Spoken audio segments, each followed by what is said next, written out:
Hey everybody, today on Rahdo Runs Through, I am rounding up the month of October 2025, which was a very big month. Jen and I on the road, we played, I think, 26 games, give or take, and I'm going to be telling you all about them in countdown format, starting with my least favorite of the month and ending with a new game of the month.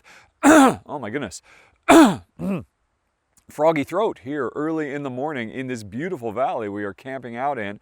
I don't know if you can see it. The sleepy little town of, I want to say, Moorlandbach is down there. This is just absolutely lovely. You just missed the sun's rise over in that direction. But Jen took some pictures. Maybe James will throw one on the screen right now.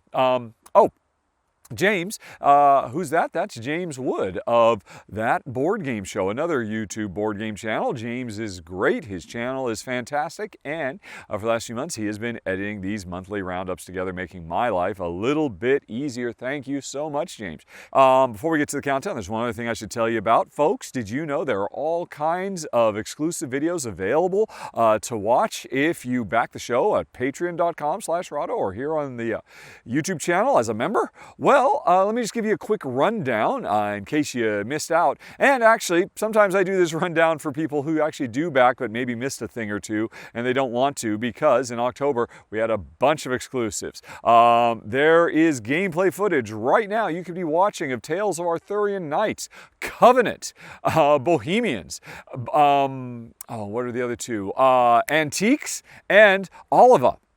That's 4 big Essen games from this year, plus an Essen game from last year. You can check all those out over at patreon.com/Rahdo. I also did a new ramble where I did my top 10 regrets of all the games I got rid of over the years. And that was some really interesting soul searching. And then I also did some additional bonus blogs running through, I think, about 130 Essen games. And that's above and beyond the 35 that I talked about in the publicly available videos. And of course, Essen is over now, but that's still me telling you about a whole bunch of videos that'll be coming your way in the coming months and or years. So, and then of course, did another Q&A here on the road, me and Jen answering questions, and we did the monthly Jen Jog, the companion to this, where Jen tells you what she thinks of all the games I'm about to tell you about, and she often disagrees. So anyway, that's a whole bunch of good, exclusive stuff if you want to help keep Rahdo running. And you folks have waited long enough. Let's start counting down. Oh, the wind is picking up. Hopefully this little fuzzy mic is cutting that out. I don't know, but anyway, let's start the countdown with number 26 on the list, Flip 7. And I'm sorry, Flip 7, it's not you, it's me. You are very good at what you set out to do, but what you do is not something I am interested in. But seeing as how I had the opportunity to play what bills itself as the greatest card game of all time, I had to give it a go. This is a very simple push your luck game. It's a deck of cards with 1 1 in it, and 5 5s, and 8 8s, and 10 10s, you know, that kind of a thing. The higher the value of the card, the more common it is. And what we do is we just go round robin, each player drawing another card, adding it to their score, hoping not to bust. Eventually deciding, oh, I'm about to bust and lose all my points, I better quit, as we race towards 200.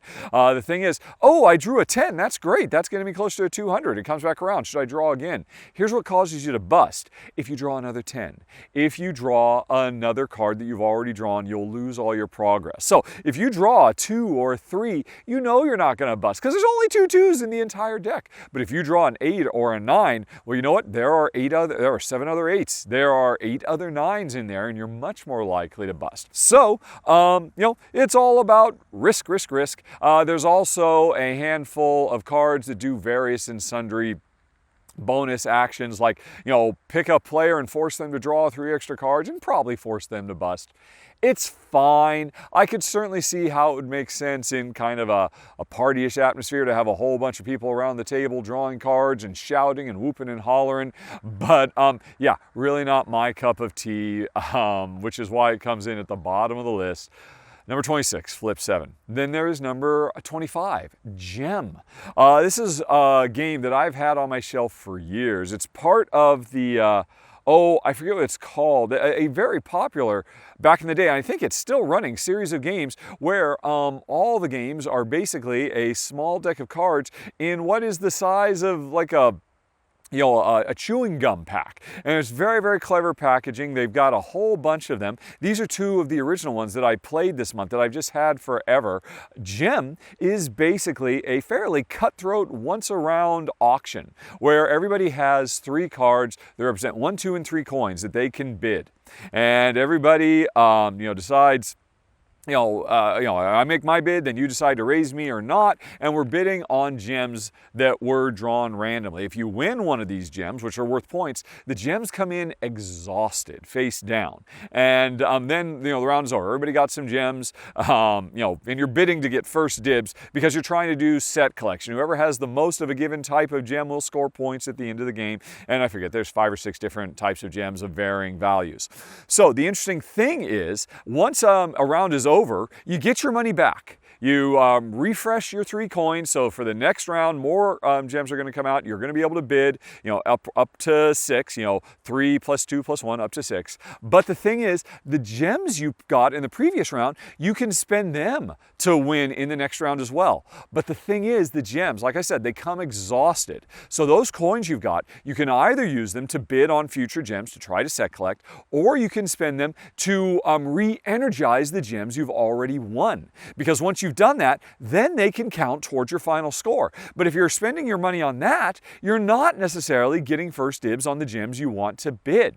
But once you've re-energized a gem, you can use it for a future bid as well. But then it's going to get exhausted again. And, this is a very clever, simple, little stress-filled game.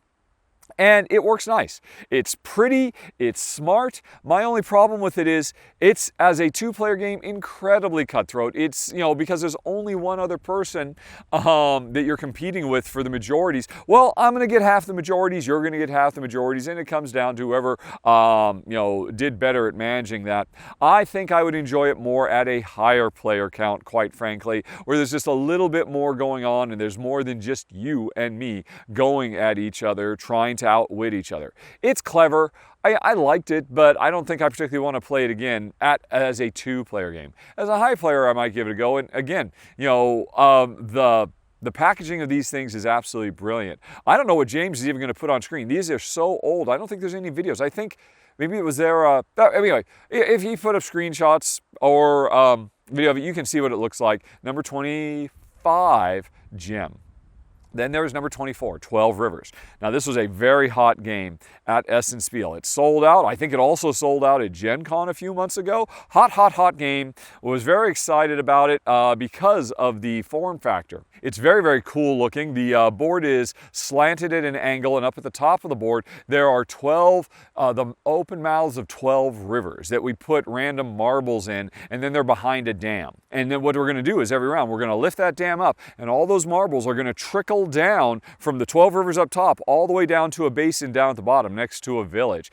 Coming down, and the rivers join. The different tributaries of this river join up, and the marbles go down like a pachinko parlor. That's really, really cool and fun, and it has a neat toy factor. But before we open up the floodgates and let the marbles roll, we do some worker placement. Each player has a set of 2 little dam tiles, and we are going to, in turn order, block up the different rivers, the 12 rivers. And when the marbles start coming down, they will hit our dams. And when they do, if 2 or 3 marbles hits one of my dams, I get to pick one of those marbles, keep it for myself as a set collection thing, and then remove my dam and let the remaining marbles continue to trickle their way down where they'll be grabbed by somebody else, or heck, maybe me again, depending on where I put my rivers or my dams. It's really, really clever because you can take an educated guess as to where the valuable purple or silver marbles are going to go on, or maybe you're trying to get the more common,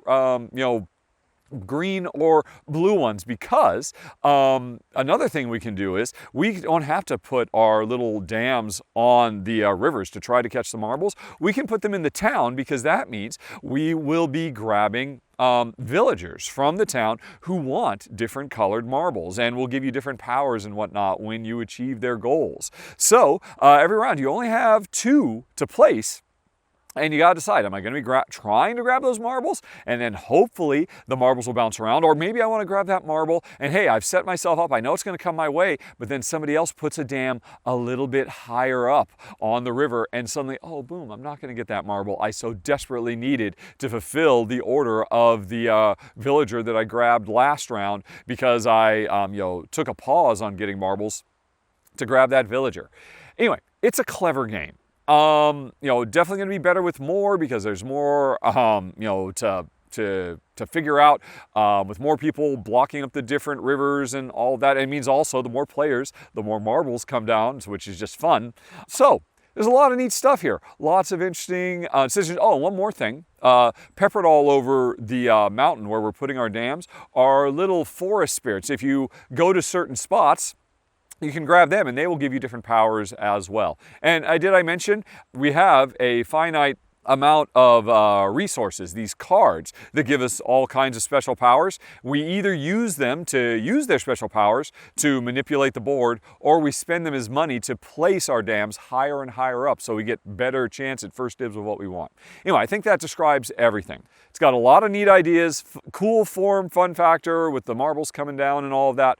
Why is it coming in at 24? Because man, this is a mean-spirited game. Kind of reminds me of a very, very lightweight Barrage, if you remember that from a few years ago. Because everything about this game, all the special powers you can get and all the rest of it are all about trying to mess with your opponent, to steal what they thought they were going to grab, but hey, you have a little bit more money. So the rich get richer, although, they'll probably still get something, but not what they wanted. And smart play of this game is anticipating, looking across the board saying, oh, you desperately, only one red marble came out. You need that desperately. You know what? Too bad you don't have the money to go a little bit higher on the river, so I'll go on ahead and grab that for myself, because it turns out I like red marbles too. And so it's a game of brinksmanship. Okay, well, I'll put it here hoping I get this, but if I don't get that, maybe I'll get the other one. But then you know what? Other players used a special power to swap marbles or jump higher up on the river than they should have been able to afford. All kinds of things like that. It's a cool game. If you are looking for a family-friendly, kind of gateway game with a really cool toy factor where you don't mind players really messing with each other's plans and making smart, cutthroat decisions, well, then it might be for you, but it is definitely not for me and Jen, which is why 12 Rivers comes in at number 24. Okay, then we've got 23. Ruins. This is from designer John D. Clare. I really, really love his designs, and I love whenever he does another, what are they called, a card crafting game, where you have a card and over the course of the game you slip translucent layers on top of it so it gets more and more powerful with more and more special powers. Mystic Veil, Edge of Darkness. I always loved it. The pirate game he did. This is a remake of one he did a few years ago called Custom Heroes, and now we're archaeologists, but it's a pretty abstract game. The theme is barely there as we explore ruins, but really what we're trying to do is everybody each round gets a bunch of cards and we're trying to get rid of them as fast as we can. What's called ladder climbing or shedding gameplay. And what you do on your turn is you look at your hand and you say, oh, I've got 3 threes, I'll play them, because remember, you're trying to get rid of all your cards. I played 3 threes. Now that means everybody else going around the table has to play 3 of a kind, and they have to be 3 threes or 3 fours or 3 fives or 3 sixes or whatnot. They kind of have to raise you, and if they can't, then they have to pass, and that means I got rid of some cards and you didn't, so I'm getting closer to scoring. Right, that's typical ladder climbing. The thing here is these cards, they morph and adapt and evolve over the course of the game because after we're done trying to get rid of all our cards, we end up upgrading cards as we go. As we are going, I should say, we are getting the chance to grab these translucent things and put them in the cards we've still got, so that'll help us on future rounds. And we can modify all kinds of things. We can add a +3 or a +5 or a +3 and a +5 to a 6, so that we've got super high value cards. Or we can put special powers on them so the cards will generate more money so we can buy more stuff. Or we can, manipulate the way things go. Lots of really cool, neat powers on the cards. And oh, the most important one is we can mark a card as ours, because eventually somebody's going to get rid of all their cards, and and then the next person gets rid of all their cards, and eventually, and everybody scores their points except for the person who failed, and they actually lose points. That can be very painful. But then we go on ahead and shuffle the deck up and go again for the next round. And if I had made a powerful card and I marked it as one of mine with my player color, when they get handed out and somebody else gets that card and they think, oh, I've got a really powerful card. Oh wait, I'm not the green player. Well, that's right. You got to give that card back to me. But it's kind of interesting because, hey, I got my powerful card that I'll be able to use to try to shed cards really quick in the next round. But you have a smaller hand now, so you have fewer cards to get rid of. I thought that was very nice. A really clever little twist. So, why don't I like it? Because I don't like ladder climbing games. There can be a huge amount of luck, and also there can definitely be moves made to mess with your opponents. And while the presentation is great, again, this is just one of those things that's not my cup of tea. I do not like trick-taking games. I do not like card shedding games, even ones with really cool features in it, like number 23, Ruins. Then we've got number 22. Seven Wonders Dice. Now this was another very, very hot game at S&Spiel. It was everywhere. And while I failed to get my hands on a review copy, so you won't be seeing me do a run through of it anytime soon, I tried really hard, but it proved to be difficult. I did also get a chance to play it, and honestly, I don't mind that I didn't get a copy of it because I wouldn't keep it anyway. Number 22, Seven Wonders Dice, was a bit of a disappointment for me because it was one of my most anticipated games of the show if you watched my countdown videos. Why did it not work? Well, first of all, let's say what it is. It is a roll and write with, kind of the trappings of Seven Wonders. You've got dice instead of cards that represent military and science and culture, all the stuff from Seven Wonders. And the coolest thing about the game is the way the dice are handled. They go in this box, you put a lid on, and the box has ridges, and you kind of shake the box around in a circular motion, which causes the dice inside to bounce over those ridges. They end up getting rolled, and they also ending up after you're done with this shaking of the box, the dice have costs anywhere from 0 to 3 gold coins. And then we open the box and everybody spends coins they've got to buy one die and progress on their military buildings or their culture buildings or their science buildings, all the stuff you expect from Seven Wonders. And everybody has slightly different player boards. There's a tiny bit of asymmetry, but so little it's almost not even noticeable. And of course, instead of using the die you grab to pursue increase your military strength or whatever it might be, you can jettison the die instead to build the next stage of your wonder, which is a big source of points. And there's all kinds of things. Hey, the more I build a wonder, the more this particular thing scores points. And so there's nice little simple combos across the various buildings. And the game is going to go until, if I recall correctly, somebody has filled up their third building, which means they pushed really, really hard on military, or they pushed really, really hard on culture, or whichever one they did. That's the crux of the game. The coolest part is the way those dice work. And another thing, over the course of the game, players can make investments that cause the basic resource generating, the stone and the lumber and all that, those dice, which you want to grab early, because like the original Seven Wonders, once you get access to a resource, you've got it forever. So if you get those early, you'll be able to build stuff later. And you need to do that because those resource dice are going to disappear. When players make other upgrades, the resource dice get replaced with different cool special powers that only those players get to do until other players make the same investment so they get access to the super powerful dice that replace the resources. So there's a lot of neat stuff. The roll and write stuff is fine, kind of bingo, everybody choosing, at the same time what they want to do, rolling again. It plays very, very quickly. And I like it okay. It was fine. It worked all right. But, there are some things that are really, really crucial to the Seven Wonders experience that were jettisoned here, and it breaks my heart. And the biggest thing is the lack of the thing that makes Seven Wonders truly special is the fact that, hey, if my neighbors invested in stone and I didn't, but I need stone now to build whatever I need to build right now, and I can't get it, that's okay. I can buy it from my neighbors and I give them coins and get the stuff. And I've always thought that was one of the most special things about the game. Positive player interaction. and it's gone. It's completely disappeared. And it was shocking to me how much the loss of that made me lose interest in the comings and goings of this game. Don't get me wrong, it's okay, but there are so many other roll and writes that I would enjoy playing much, much more because there's just more interesting decisions to make. The biggest decision here is, oh, the die that I desperately needed to give this particular face showed up, but it's in the 3 zone. Am I going to spend 3 coins or am I not going to and take something else? Because there's always something good to get, and I'll wait until that special die face I need is available later on. That's the toughest choice you make, and again, it's fine. I mean, I didn't dislike the game, but it just didn't really hold my attention, and I'm just flummoxed. I'm baffled as to why the coolest thing that's always been, the main hallmark of Seven Wonders, that positive interaction between players, just disappeared.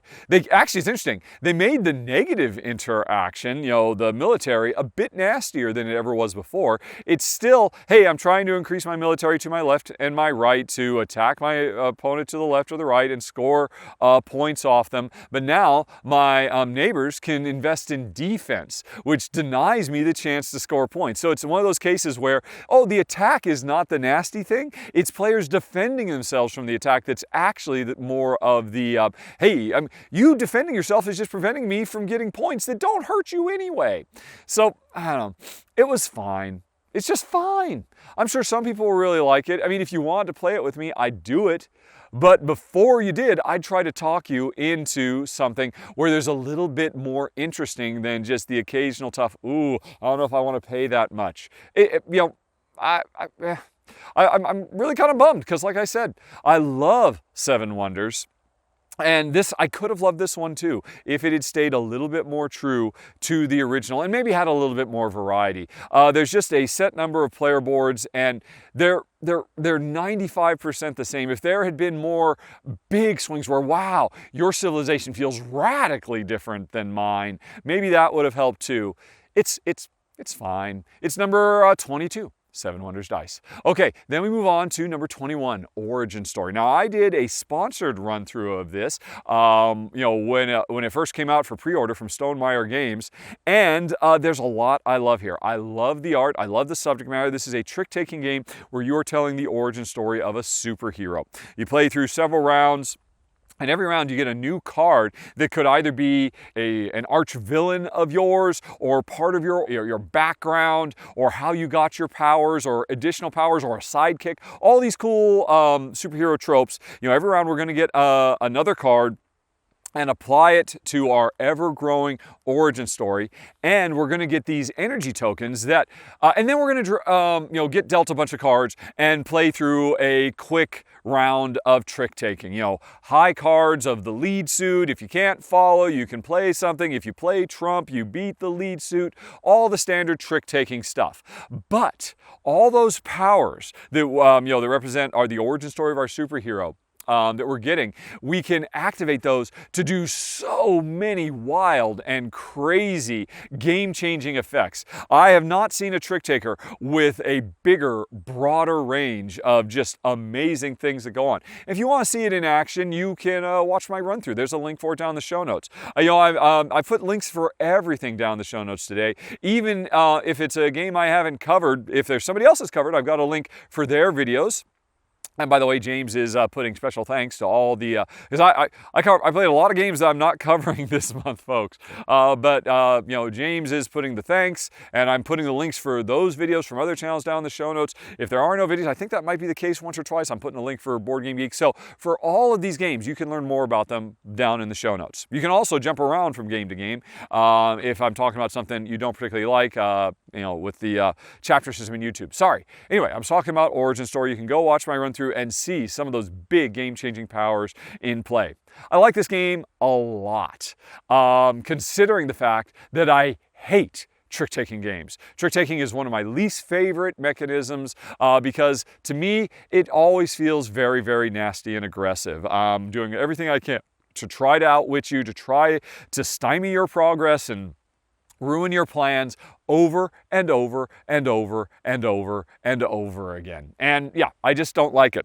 which breaks my heart, because here's another thing. The game comes with a solo mode. That's a pretty rare thing to do, where there are 2 automated players you play against with slightly different rules, so you can still play the equivalent of a 3-player trick-taking game. And that's pretty cool. And I wish they'd done a tiny bit more work to say, hey, if you've got the solo mode, let's now put in some additional rules so we can play it cooperatively. Because man, I love the cool powers. I love the amazing variety. I love superheroes. I love the watercolor aesthetic of the art from the same artist that did, what's it called?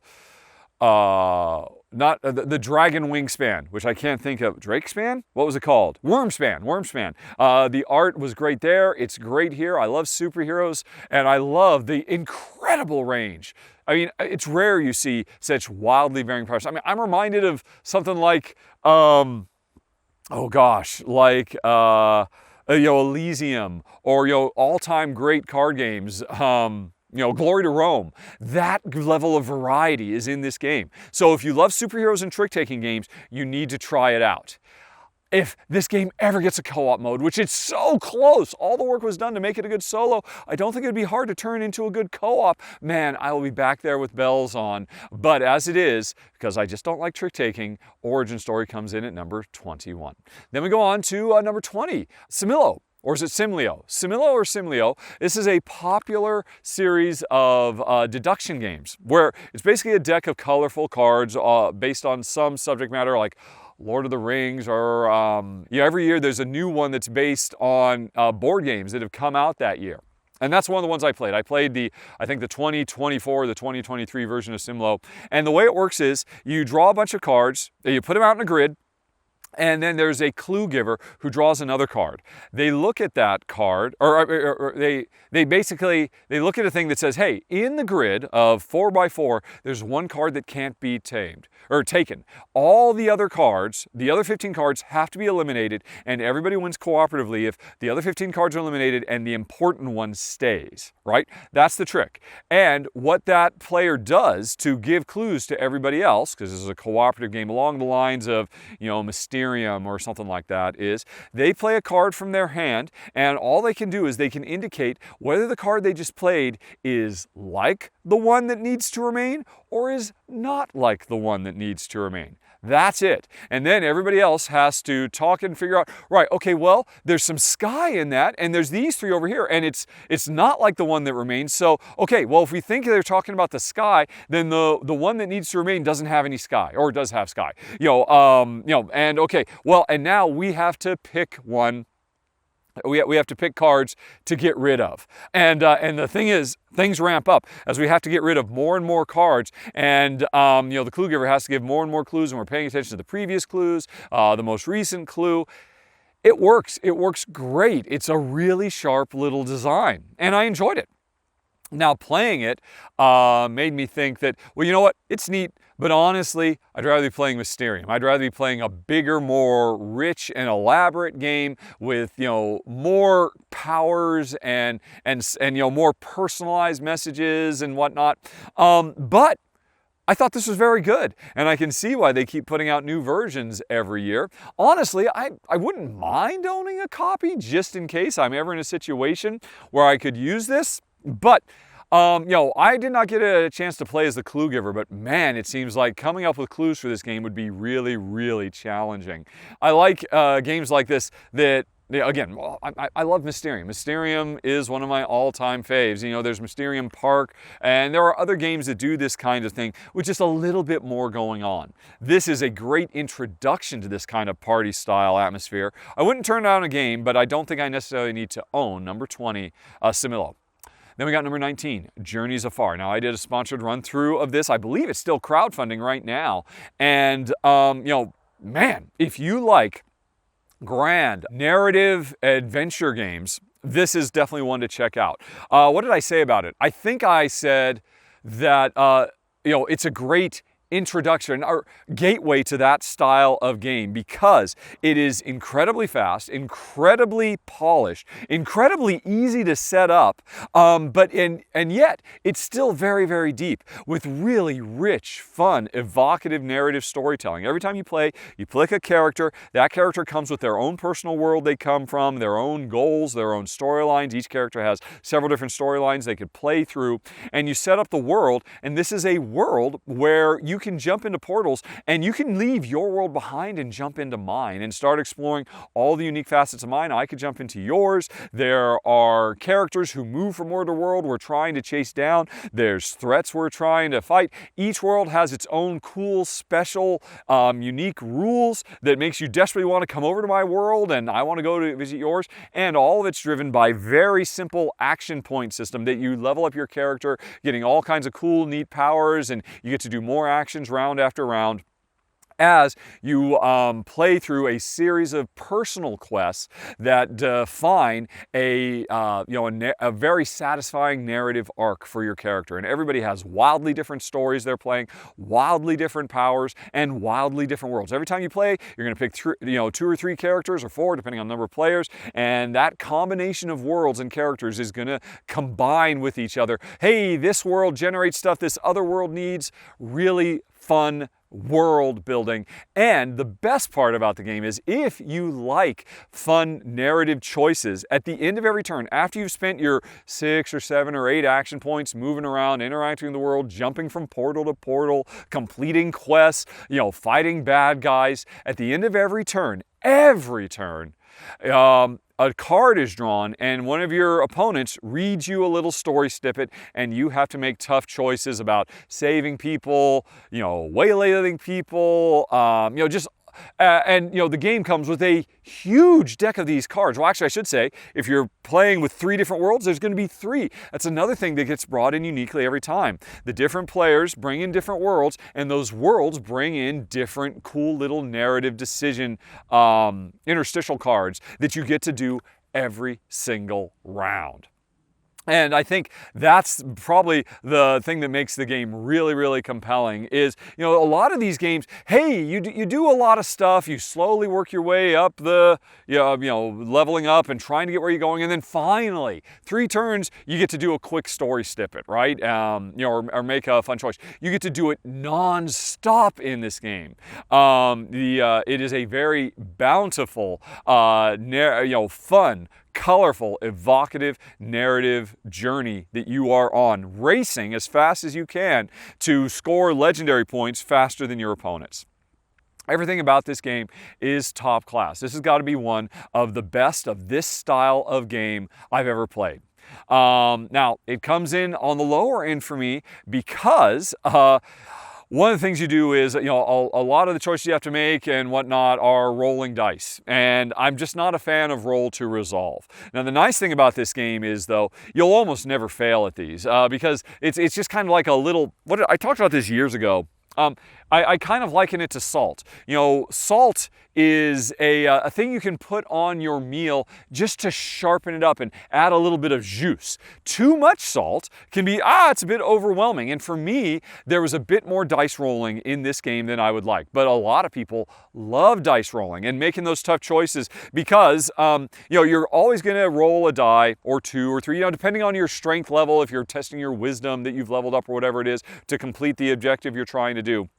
You get to roll dice. You need, a certain number of successes. It's pretty standard stuff.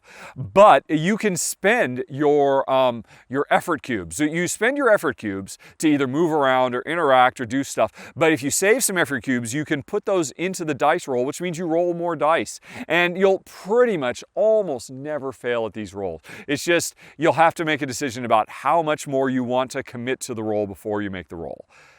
If this had been a game where, hey, I make the roll and then I make my decisions afterwards, I prefer roll to resolve where, I decide how I'm going to modify the roll after the roll instead of deciding to pump stuff before the roll. Now, don't get me wrong, this is pretty standard. This is pretty much how all these adventure games, going all the way back to Arkham Horror, have done it. And, people love this kind of thing. And if you love narrative adventure, big sweeping scope things with, tons of storytelling and whatnot.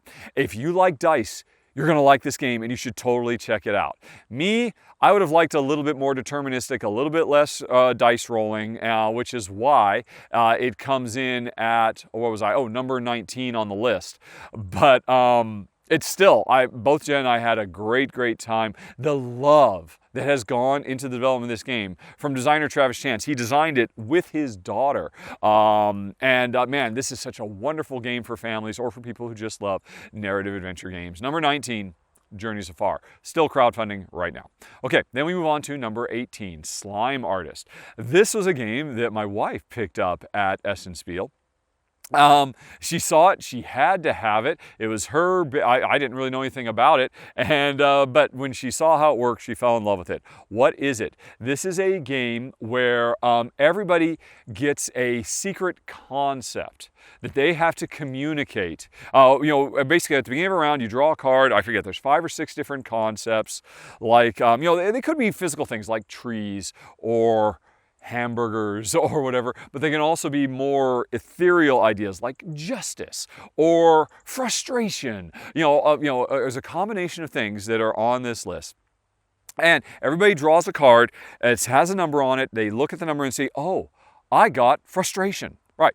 That's what I'm trying to communicate. I'm trying to communicate frustration to everybody else around the table. How do I communicate in this game? I've got I forget what it's called. It's called slime, right? This stuff that kids love. I've got this moldable slime that I now have to sculpt. If you had to make a sculpture representing frustration, what would it look like? And I've got to figure that out. And what I need to do is, what would frustration look like?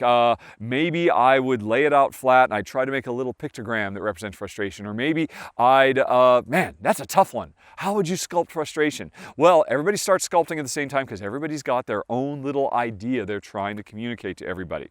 And as soon as somebody finishes, they say, I'm done. And they flip a timer and now everybody else is under pressure to finish their sculptures. And then after we're done, everybody,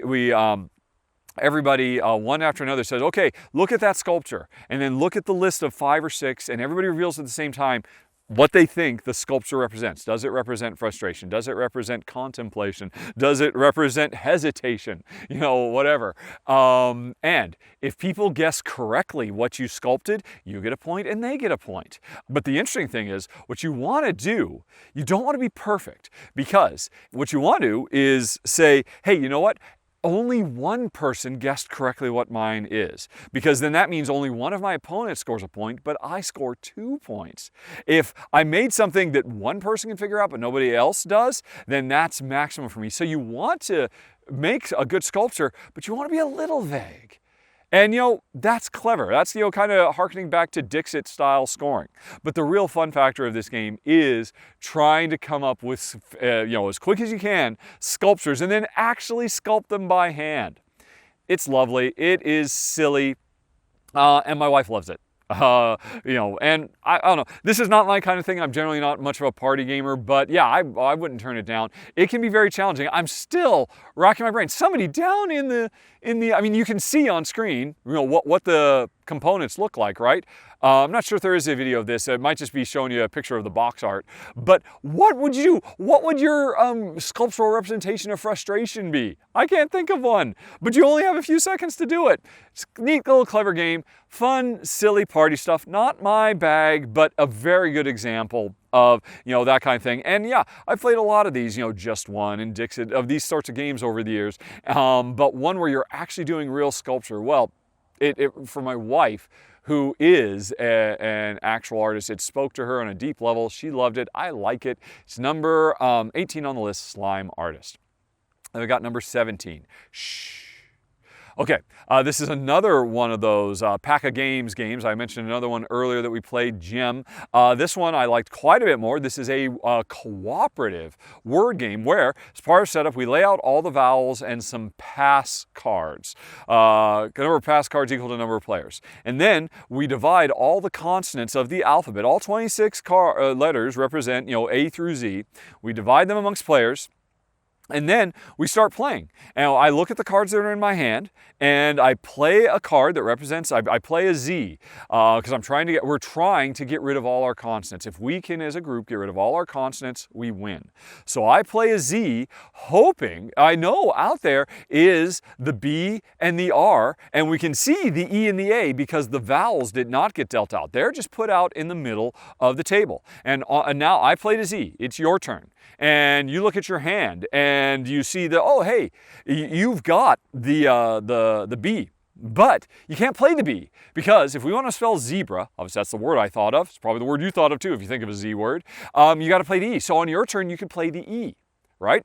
But you know you don't want to do that because you've got the B. Your neighbor, the next player, does not have the B, and they're going to have to play something else. So if you play the E to spell zebra, you're screwing your opponent because now all of a sudden they've got consonants, they've got to play. If somebody can't play, then they've got to pass. If we run out of passes, we lose because we've given up, we've lost our chance. So you think, well, okay, I'd like to do the E, but then I won't get a chance to play the B till later, and I don't know if somebody else, what's a word that starts with Z-E other than zebra? So you say, okay, fine. Well, I could go with Zoom, but there's only one O. So now what are you going to do? Maybe it wasn't very smart of me to start out with the Z. Maybe I should have waited because the longer you play, and the fewer cards are, the more you can take, guesses like that. Or maybe you should put a Z in the middle of a word or something like that. But this is basically a deduction game because we've got to work together. And I've only played this as a two-player game. I imagine it'd be harder as a higher player count game because in a two-player game, if I don't see a consonant, I know you've got it. So I can safely start the Z because I've got the B. And I know if you're paying attention, you'll do the E, then I'll do the B because I know you've got the R, then you'll do the R, I'll do the A. As I liked it. I thought it was a clever game, but as a two-player game, it was way too easy because I know exactly what you got. You might as well play open-handed. But I imagine if you play this as a 3 or more player game, it would get challenging very, very quick. It's a tiny little thing, just the size of a pack of gum. A cool little cooperative word game you could take and play anywhere. There's a real smart design here. But I think really it's going to be better at higher player counts, which is why it comes in at number 17. Shh. Then we got number 16, Olivia. Boy, this is a very, very clever game that was available at Essen Spiel. I was very excited to give it a try because the Dice Tower and Tom Vassell raved about it. He was very, very excited from publisher Pythagoras. And I do think it's a very, very clever game. It is all about pressing wine in the 50s in, was it Portugal, I think? The Portuguese olive industry? Yeah, I believe that's where it was. And it is a sharp game where at the start of a round, everybody has 2 cards that represent the different, whether it's harvesting the olives or pressing them or selling them, all these different action cards. We all have 2 of them in front of us. And we have a hand of cards. And we're going to look around the table, see what cards are already out on the table, and then play 2 cards from our hand and reveal them. Simultaneously we choose, and then we reveal all our cards. And the thing is, if I look around the table and I see, there's a lot of harvest cards already out, I want to play a harvest card from mine because I will get to activate the harvest from my own card I played, plus all the other harvest cards around the table. And so timing is everything. I don't want to harvest right now, but if I do harvest, it's a good time to do it. But you know what? I mean, maybe there aren't as many, pressing, but I really need to press stuff because I need to make money because I'm low on cash and I want to sell next. And I've got the pressing card right now, but there's no other pressing card. So if I play that, yes, I'll get some olive oil pressed, but not very much. But the thing is, if there's not a lot of a given card around, chances are other people are going to play there soon because basically everybody plays these 2 cards, everybody does the action, the more cards there are out on the table, if everybody plays cards at the same time, yay, we get to piggyback off each other, and then the 2 cards that were already out at the beginning of the round, they go away. They go to a discard pile, the ones we played go up, and now we do another round. So this is a very interactive game where you're trying to figure out what cards you're, because I might want to wait on this pressing right now because I can see you need to press. You're in the same situation as me. You might press stuff now, and if I wait for you to play your card first, because I mentioned we choose simultaneously, but we reveal them in turn order, if I recall correctly. I want to wait until you've revealed your cards so that I could piggyback off of what you've done. So anticipating what you think your opponent are going to do is a huge part of the gameplay, and it's very, very sharp. I liked it quite a bit. I don't particularly care about olive oil or the subject matter, but I thought the gameplay was really neat. My only real complaint about it was I think this would be better with more players, because there would be more players. I'm trying to figure out what they're doing, more cards around the table that I'm trying to piggyback off of. As a two-player game, it works. There's actually a neutral player that is basically just very slowly going through their deck without any rhyme or reason. So you can't really anticipate. Well, the farther they go through their deck, you can think about in terms of what they haven't played yet, what they haven't seen, but that's not as satisfying as anticipating what a human player is going to do. Oh, and then by the way, did I mention the reason we're trying to make money is to buy more cards and create more powerful cards that we put in our deck. So we replace our weaker stuff and kind of build up a deck building engine, all driven by the same system. The system here is very, very sharp and very interactive in a positive way, something I always appreciate very much. But again, I think this game is going to work better with more than 2 players with its current design, which is why all of it didn't rate quite as high for me as it did for Tom Vassell of the Dice Tower. Again, he raved. He loved this thing. I liked it and would love to play it someday with more players. Maybe I'll get a chance with Tom someday. Who knows? But anyway, that's number 16, Olivia. Then we've got number 15, Grill a Gorilla. This was another one I did a sponsored run through for. It's crowdfunding right now, so you can go check it out. Follow the link to my video if this sounds interesting. So what is this game? This is a competitive restaurateur game where we're doing worker placement, and all of our workers have multiple functions because we have cards that represent what the workers can do. There are 3 main tasks our workers can engage in, 4 actually.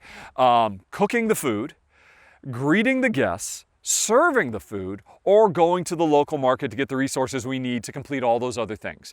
And we are doing our best to deal with a constant influx of customers. The more successful our restaurant gets, the more the game speeds up, and we start finding ourselves getting, sometimes having upwards of dozens of different customers that we have to meet. Now, the customers show up in 3 different means. They are either here for pickup because they put in an order, for sit-down eating, or for, what's the third one?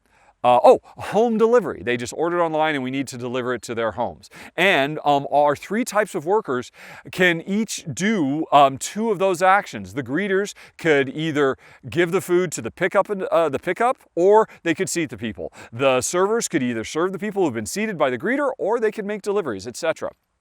And the cooks, they could, generally speaking, they're either good at cooking the food or going to the market.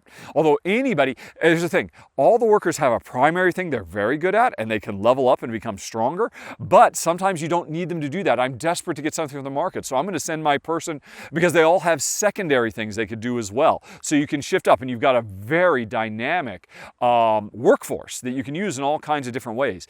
And as the game goes on, it is, it's often a thing in worker placement games that, one of the things you got to do is get more workers, right? This game, it is very easy to get more workers, and there's no downside. Usually, the more workers you have, the more powerful you become, the more you have to pay them money or feed them or whatever. This game, there's no downside to getting more workers other than you just got more stuff to manage and your whole restaurant becomes that much more complicated.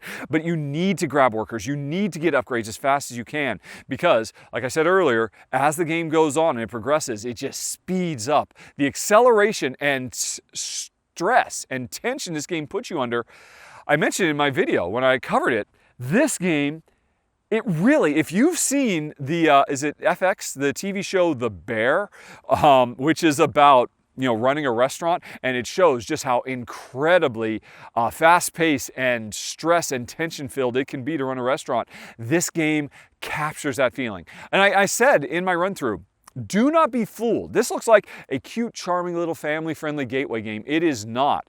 It is a crunchy game, and it is an incredibly high-velocity game where you can barely stay above water every round as more and more people show up.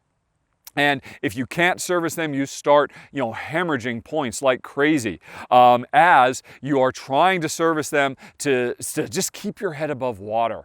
And the main thing you're trying to do is perfect your signature dish, whether you're a kebab shop or a pizza shop or whatnot. You can be, just pumping your money and your proceeds back into upgrades, getting better equipment in the kitchen, getting a way to handle the influx of people, hiring more workers, getting more resources to make more food. But you're also, amongst all that, also trying to find the time to experiment and improve your signature dish. Because that's what triggers the end of the game, is when somebody gets their signature dish to level 5. And as you're improving your dish, you're getting better at making it, so you can serve more and more people. And that's good, because more and more people are showing up every round. It is rare I've seen a Euro game that puts you under this much constant pressure.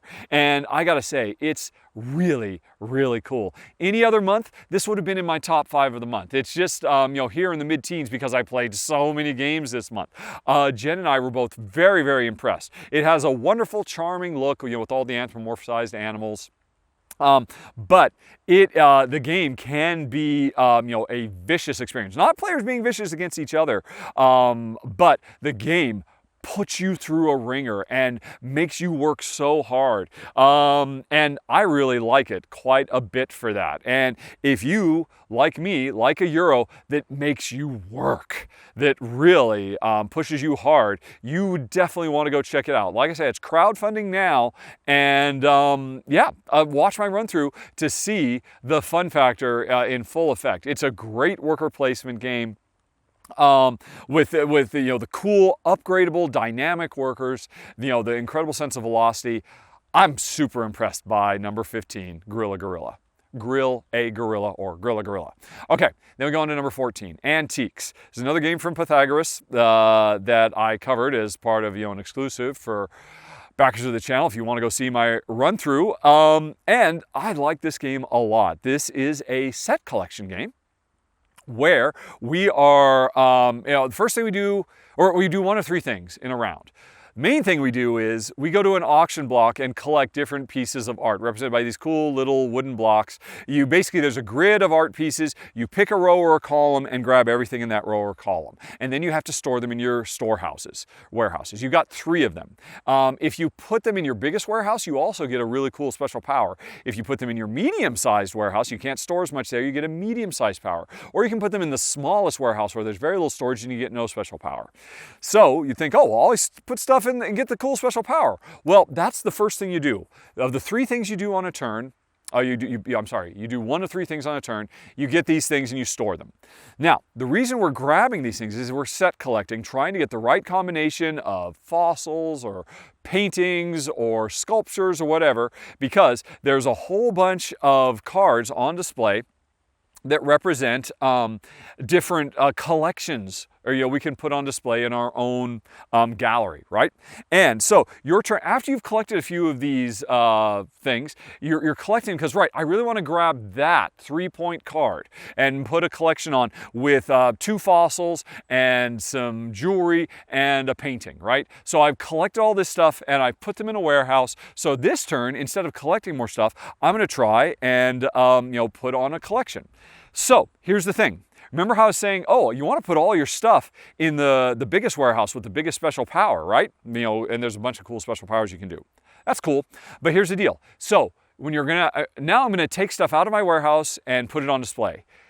This game is a Mancala. If I take stuff out of my biggest warehouse, I don't just put them all on display and fulfill the needs of all these set collection cards. I've got to take this big group of things I had in my warehouse, like 6, 7, 8 things, drop one of them off in my medium-sized warehouse, drop one of them off in my small-sized warehouse, and while I pulled 6 or 8 out, I'm only getting 6 to actually put on display, and 2 of them went into other warehouses. Mancalas are awesome, and working a Mancala, a short Mancala with only 3 spaces into this set collection game is really sharp.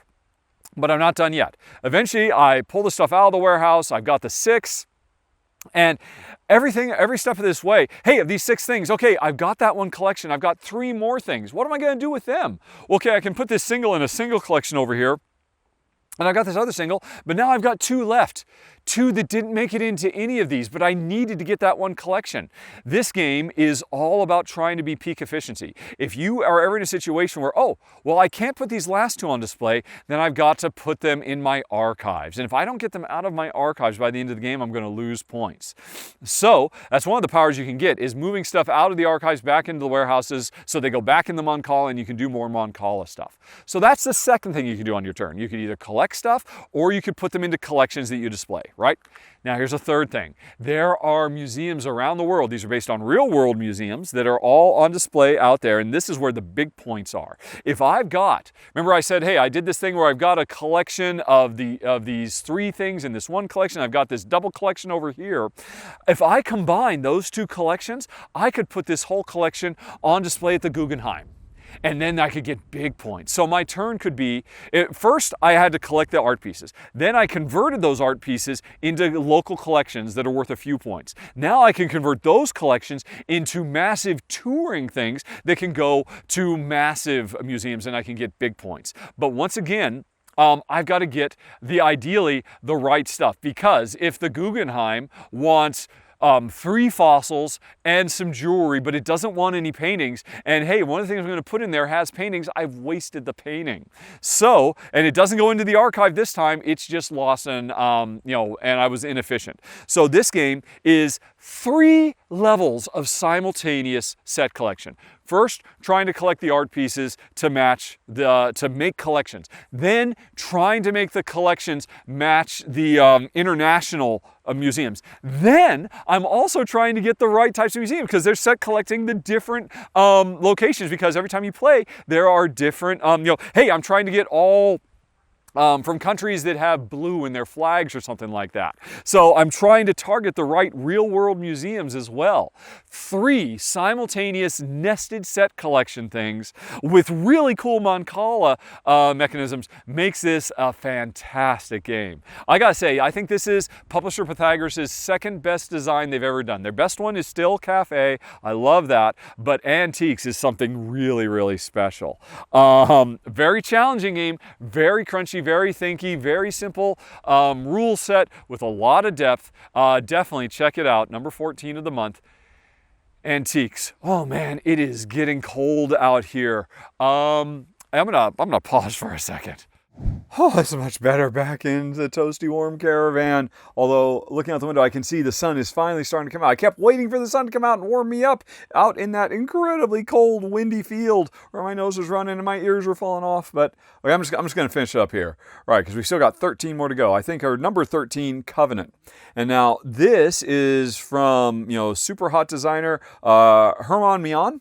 I think that's how you pronounce the name. It looks like German Milan to me, but somebody recently corrected me and said it's actually Hermann Mion, I think. I apologize, Hermann, for mispronouncing your name all these times as I keep talking about your games over the years. But Hermann really burst on the scene a few years ago, publishing Bitoku with De Veer, and now he's back with De Veer making Covenant. After some other really great games in recent years, he's teaming up with the Spanish powerhouse and making an incredibly crunchy, heavy Euro. This time we are dwarves trying to reclaim our kingdom from, our under mountain kingdom from all the monsters that have been occupying it and, stoking the fires of industry and all of that stuff. It's basically the dwarves moving back into Moria, but no actual Tolkien license here. But anyway, it's a worker placement game where you have workers who, who are hanging out at the tavern, waiting to be given a tool, a pickaxe to go digging, a sword to go fighting the monsters that you have to kick out, and what are the other 2 things? There's building and delivering goods. Those are the 4 main actions. Every turn, you're going to have one of your workers do one of those things. And there's like this whole ecosystem of stuff that has to be done. You have to go digging, which gives you all the resources you need to build stuff, but it also opens up new caverns of the Undermountain Kingdom that we can reclaim reclaim. But when you know, those are overrun with monsters. So another thing you can do is fight those monsters to score points and get various bonuses and, you know, impress the King of the Dwarves. But all those resources you collected, you have to deliver them to build sites so that they can be converted into the buildings, the columns and the arches, the support arches that you want to build. And then there's the actual building. As we dig stuff up and flip over tiles and reveal monsters, we could then build on those tiles as well. And there's kind of an area majority thing going on, but it doesn't do you any good to build in a location unless you clear out the monsters too. You can build even though the monsters haven't been cleared out, but then if you don't clear out the monsters, you'll lose points for your buildings instead of get points at the end of the game. So anyway, there's like this whole virtuous cycle of reclaiming the mountain, and, you know, things lead into other things, and all of it is through, you know, pretty straightforward worker activation stuff. But it's all the little side things you get to do along the way off those 4 main things, because everything in this game leads to combos. Whenever you complete anything, when you flip one of those tiles, you get bonuses off it. When you fight the monsters, you get bonuses. When you gather the stuff, you get bonuses. When you build the building, you get bonuses. And these bonuses can compound into bonus chains. And the longer it goes, the bigger, longer chains you get. Turns can get very, very satisfying as it goes. But another thing you're doing, what's not one of the 4 main actions, but it almost is getting new tools. Those become new worker placement spots that you can add to your board, because by default you're going to do all 4 of those actions every round. You have 4 workers, only 4 tools. You have to do those 4 main actions. But as soon as you build a second pickaxe, now you can mix things up a little bit more. I don't have to bother with fighting. I'm going to double down on digging, because I can. That's one less fight I have to do and one more dig I can do. And you can start to specialize. But those tools you're making, you can upgrade those tools as well. So you get to do bonus actions every time you do the main action. So now I don't want to fight anymore. I want to use my upgraded pickaxe until, now all the monsters are overrunning my buildings that I built, and nobody else seems to be fighting them. So now maybe I should go on ahead and get a upgraded sword, or upgrade the existing sword so I can go clear them out myself. But time is running out. Anyway, it's actually, for Herman, who's made a name for himself doing really big, complex, meaty Euros, like last year's Mennefer and Sabika and Bitoku, and I know I'm forgetting one or two. This one, it's still a big, crunchy game with a lot of moving parts. It's also maybe his fastest playing game, which I appreciate a lot. Mennefer last year would have made my top 10 of the year. If it had just been a little bit quicker, Covenant is a quicker playing game. It does not go quite as long, and I very much appreciate that. And while the turns are very satisfying, they're also full of fairly easy to grok. I mean, this is not a particularly overly complex game. It's deep, and there is a lot of stuff going on, and you're trying to pursue a lot of things and make big combo turns happen. But is it his lightest? Maybe not. I guess it's around the same level as Mennefer. And again, Mennefer, last year, I loved to pieces, except for the fact that it was too long. This one gets the length just right. And, I think, is it his best design? No, I think Mennefer is still better, but it's his best game overall, because the game isn't overly long. And if you're a fan of Herman, you've already gone out and gotten the game, haven't you? And you should, because I think of all these games, I've enjoyed this one the most. More than Bitoku, more than Mennefer, more than Sabika, more than the other one I cannot think of off the top of my head. Somebody mentioned me. Which ones am I forgetting? Down in the comments, folks. But anyway, Covenant, any other month, this would have made it into my top 5. But again, I played so many games this month, it comes in at number 13. And sorry I don't have a run through, but again, if you support the show, you can see me doing a full playthrough showing off the excellent solo mode as well. And I'll say thanks for helping keeping Rahdo running, and you get the exclusive content. Okay, then we move on to number 12, The Mandalorian Adventures. Now, I've wanted to try this. I think it came out a couple of years ago now. Maybe it was last year and I missed it.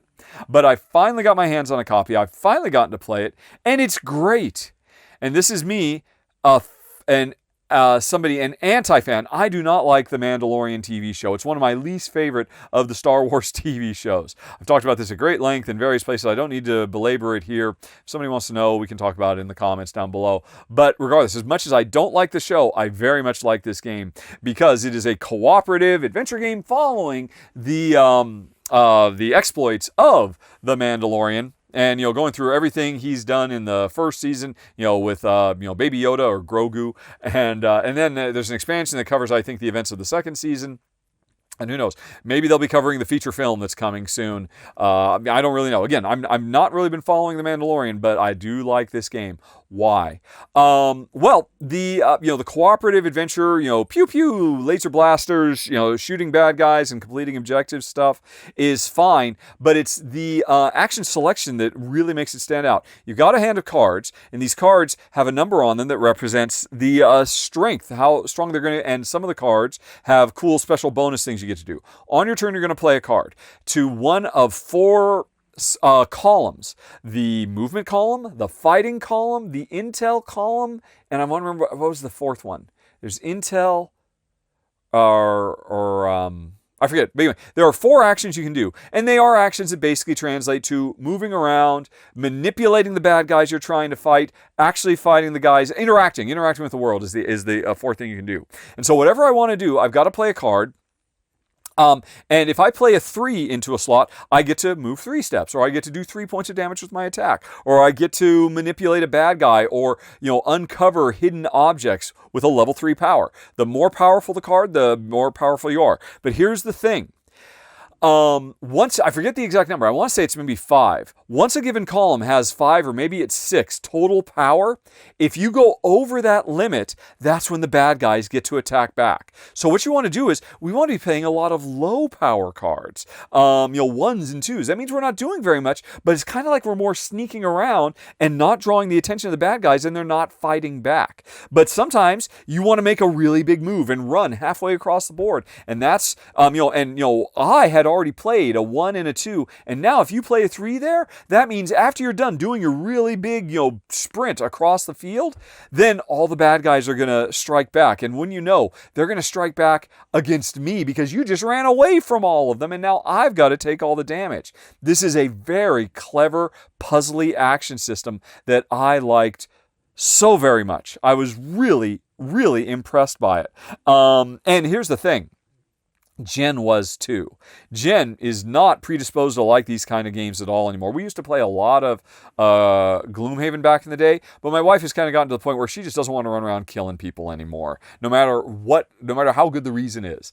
But Jen found herself enjoying it because the core action selection, card hand management puzzle is so great. In fact, I mentioned Gloomhaven. I'm kind of reminded of playing Gloomhaven because this one is so much more puzzly than the average game because of the card play. Don't get me wrong, this is nowhere near as big and complex and long as Gloomhaven, but it kind of scratches the same itch in a very, very fast playing and really clever system. It's already gotten 1 expansion. I expect it's going to get more. If you haven't gotten a chance to play it like I have, even if, like me, you don't like Mandalorian, if you like puzzly, fun, cooperative, action combat games, you really should seek out number 12 of the month, The Mandalorian Adventures. Then we got number 11, Garden Lake. This is the latest polyomino tile layer from designer Uwe Rosenberg. Man, he loves his polyomino tile layers. And while it's not his best, I still think Spring Meadow is the best of his series. This is like the 5th time he's tackled this subject matter now. Maybe 6th now? Is this the 6th or the 7th? One of his, and then of course there's Feast for Odin. Man, he loves polyominoes, and this is the most polyomino-ish of all because every tile you grab and try to jigsaw puzzle together on your own little board, as he's done now so many times, is a 7 square piece, and they're all kinds of really funky shapes. And so the challenge has never been greater, trying to get them to most effectively fill in an area and not leave little gaps that you have to plug in with special bonus tiles you get and all of that. I mean, we've seen this in a lot of games now. And, not just from Uwe Rosenberg, from a lot of publishers. So what makes this one stand out? It's the way you draft the tiles. Because I've got my board that I'm trying to fill up. There's some elements of my board I'm trying to fill in to get bonuses. There's some elements I'm trying to completely surround and not cover up to get bonuses. But either way, I'm trying to do it with these very, very difficult to handle, really big, complex polyomino pieces. But the thing is, on my turn, all my pieces are wrapped around my board, kind of like a horseshoe pattern. And I've got my piece that's nearest to me on the left and the right. So I can take one of those two pieces, or I could take the piece that's nearest to me from my neighbor on the right or my neighbor on the left. So I've actually got 4 pieces to pick from every single round. And you might be hoping that I take one of yours, because the perfect piece for you is a little bit deeper in, and you want to get to that one, and you don't want to have to get to it the hard way. You're hoping I take some of yours to get them out of the way so you can get to the one you want. This is a nice little, it's not a super interactive game, but it's nice that I care about what's around your board as much as I care around what's my board, because I can grab the stuff from your board and you can grab the stuff from my board, and it's a nice little copacetic, we're all part of an ecosystem. But anyway, we grab the tiles, we try to jigsaw puzzle them together. They're two-sided because we can either put leaves up, and we're trying to make bundles of floating lily pads, or we're trying to make schools of fish. And we have to make these schools and lily pad groupings big. There have to be 7 of them together for them to score points. But then we also want them next to the things that we're trying to completely surround, because then those can become bonus multipliers for them. It's actually very, very puzzly, and it's very sharp, and it's very fun. My only complaint about it that keeps it out of like the top 10 of this month is that it's going to be better with more players, because in a 2-player game, the 4 tiles I have are the 2 that are available to me and the 2 available to you. I'd much rather play a 3-player game of this, because then I'm paying attention to 1 player to my right and a different player to my left. It's a minor thing, though. It's a sharp game. It's very fun. I'd happily play it anytime. Uwe Rosenberg has done it again with another excellent polyomino tile layer, Garden Lake. Then we've got number 10, Bohemians. This was one of my most anticipated games for Essen Spiel, and I'm really, really happy with the results, because this is a very sharp deck building game where players are trying to live their best bohemian lives as artists in turn-of-the-century France, dividing their time every round between pursuing their art and trying to master their craft, but also living their day-to-day lives, going to work, paying bills, and all that kind of stuff. So this is kind of like a game of lifestyle game, but not about, our modern-day life, but about, bohemian artists in the early 20th century, dealing with all kinds of fun stuff. With, by the way, absolutely gorgeous art. This game is drop dead beautiful, and the deck building card play is very nice as well. Here's how it works, in case you don't support the show and therefore can't see my full run through that I filmed this month as an exclusive for backers of the show, which is what you can see on screen right here. Basically, you've got a deck of cards. You're going to draw 5 cards and play 4 of them in a row. And the place you put them means this is an action I will do in the morning, in the afternoon, in the evening, and at nighttime. I will plot out my full day with these thematic activities I'm going to do, whether it's seek inspiration, or go to work, or go for a walk, or woo my true love, or whatever it might be. All these different activities. And over the course of the game, I'm building up a stronger and stronger deck with better and better cards. And the different styles of activities represented by the 4 different colors really kind of focus on different elements, because I'm trying to lay these cards out, not necessarily to tell the best story of my day, but to get a bunch of icons to match up. You can see as I'm doing it that I'm trying to get the curiosity icons next to each other to create full, I think the curiosity is eyeballs, because the more matching icons I can put, of the 5 cards I drew, I'm going to put 4 of them. I'm trying to get as many matches as I can, because every match is an inspiration, and that means I can spend inspiration to buy more cards to make my deck more powerful. Right. So I'm trying to lay them out as best I can to get the most inspiration tokens, and that's going to define what the story of my day-to-day existence is. And if you watch my run-through, you can see it's so much fun to come up with little stories. I just kind of focus on one card, and they're kind of like plot lines start to develop for my artist's life as I see the same type of cards and I do the same type of activities until I eventually get rid of that card and replace it with a better card. And now I don't go for a walk in the park anymore. And what does that mean? Why has my story changed? A lot of players are going to ignore that part, but it adds so much flavor. And I really, really enjoyed that. But the gameplay is good too, because if I can earn enough inspiration in a given round, rather than just upgrading my deck and putting more cards to get more inspiration later, I can actually grab the point scoring cards. And they get progressively more and more expensive as I start working my way up and become a known artist and a famous artist and an infamous artist and all of that. And that's where the real crux of the game is, because you're trying to cross these thresholds. The current point scoring needs 8. In the early game, it's very, very hard to get 8 inspiration, but the final one, you need 15 inspiration. So there's this really great escalation as the game goes on and you get more and more powerful. But here's the thing. Like I said, you draw 5 cards and then you play 4 of them and the 5th card gets discarded. It's not as simple as that, because you're going to play 4 cards. You're trying to get them to color match. You're trying to get the icons to match and tell an interesting story and build your deck. But you always have a 6th card in hand that never goes away. That's your job.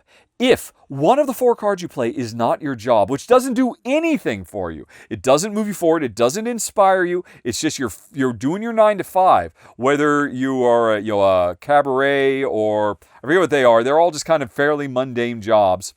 If you do not do that, so that you spend all 4 of the cards you play, are you pursuing your loves, your life's loves and passions and art and all of that, if that's all you do, then you will have to grab a negative card, a disaster card, and put it in your deck as well. And these cards will bring calamity, ruinous calamity to you on future rounds, although they don't clog up your deck. That's a really nice thing. Whenever you draw one of these calamity cards, they have an icon on the top left that says, hey, keep drawing cards. So as your deck gets bigger, you'll go from drawing 5 cards a round to 6 or 7 or 8, but a lot of times these are full of calamity cards, like you're a starving artist now and you have to deal with that this round. Or, well, I should say, while this game at first glance looks like it could be really great for families and you want to play with kids, know going into this game, there are some adult themes in here. Like, you can get syphilis in this game by hanging out at a brothel and whatnot, because this is the full Bohemian lifestyle. So know that going in. There are some mature subject matter in this game. But, the less you do your 9 to 5, the more of these disaster cards, and there are ways to get rid of them, because if you earn a lot of inspiration and you can't spend it all, you can bank it in your little artist studio. And you can use your banked inspiration for all kinds of things, like getting rid of cards that are clogging you up and, causing you to starve to death or whatever. So there's a lot of flexibility with what you can do. If you didn't quite get enough inspiration to buy the card you want, then just bank it and you can use it to get rid of bad cards later, or get more flexibility about how you play your cards, or draw extra cards, all kinds of things. But anyway, so you're building up your deck, you're getting rid of cards that don't work as well for you. Oh, and then there's one other thing you can do. The most expensive card you can get is actually, what the heck?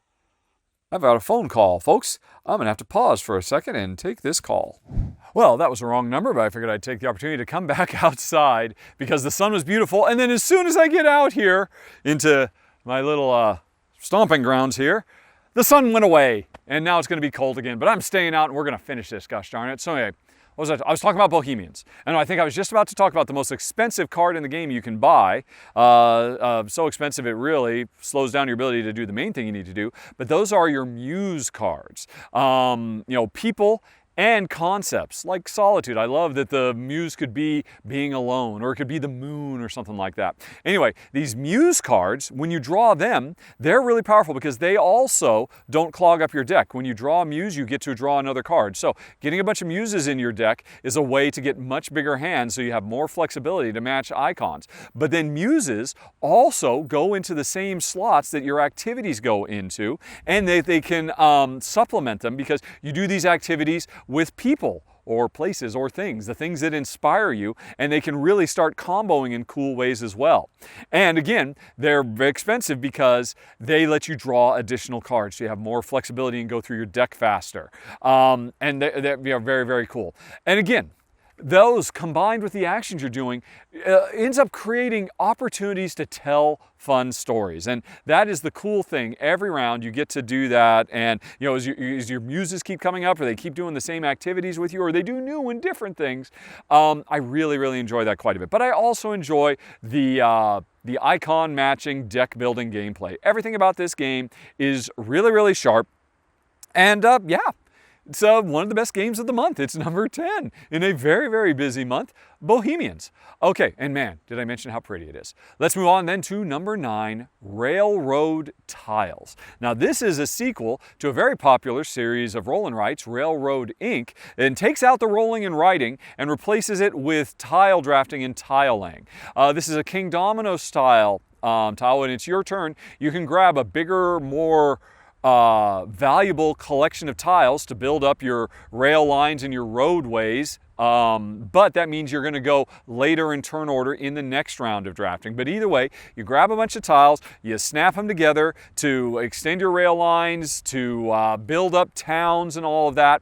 And the interesting thing is, every round there is a little conveyor belt of tiles that say the people who will populate the grid that you're trying to create. It might be 2 cars and a train. And what that means is at the end of the round, if the tiles you've got for yourself and expanded your network with can have room for cars and trains, you will get point scoring cars and trains. And then one of those 2 cars will go away and get replaced by another train. And now next round, I want to have space for 2 trains and a car. And next round, now that car's gone and we're not going to grab cars anymore. So I don't need to grab car tiles anymore, because now passengers are going to be showing up and I'm trying to make room for them. So while we're trying to do the tile laying and we have point scoring opportunities for them, trying to make contiguous groupings of areas and trying to get groups of cities, but not too many cities next to each other to score various points, the really interesting thing is paying attention to that little conveyor belt of bonuses, because every round you have the chance to score those bonuses, and your points might come from them, or they might come less from them and more from the in-game scoring of how you lay out your overall grid. And that's it. It's a pretty simple, straightforward tile laying game. Again, probably not even as heavy as King Domino, which I already mentioned. It's actually kind of in the same realm as a Ticket to Ride style gateway game. And it's very, very good. But here's the thing, I suspect it could be much better. So this is a preliminary rating. I'm giving it a 9 this month, but this game has about a dozen different little mini expansions, canals, and all kinds of other stuff you can add. And every time you play, what I described is the base game, but what you want to do is throw in 2 or 3 of these different little mini objectives or expansions to really deepen the game and add a lot of extra variety. I have not gotten to play with any of those yet. I already like the base game, but I expect I'm really going to like it when I start playing with those things. So you'll have to watch. This is not the last time I'm going to talk about Railroad Tiles, my number 9. I'll be back again and we'll see how well it does by the end of the year once I've started to explore all the mini expansions that this game comes with. It has so many modules to play with, but for now, Railroad Tiles lives at number 9. Then we've got number 8, Raas, Dance of Love, which I did a sponsored run through for, and oh man, this game is beautiful. It takes the ideal of intertwined gears, that when you spin one gear, all the gears spin, that was introduced all those years ago in Tzolk'in the Mayan calendar, and takes it to a whole new level, because this game represents, through these interlock gears that spin, these colorful gears full of dice that we're drafting, represents this very popular Indian art form called Raas dancing, which started out as a cultural phenomenon, but now is kind of like it's a competitive sport. And we are trying to train our dancers in this style of dance by observing a dance festival that's going on. And every round, all the dancers spin and whirl, and then everybody simultaneously decides, right, which of the little mini dials do we want to draft dice and bonus actions from, so that we can train our dancers and outfit them with the right clothes and equipment and all that stuff to score lots of points and complete objectives and make them better and all of that.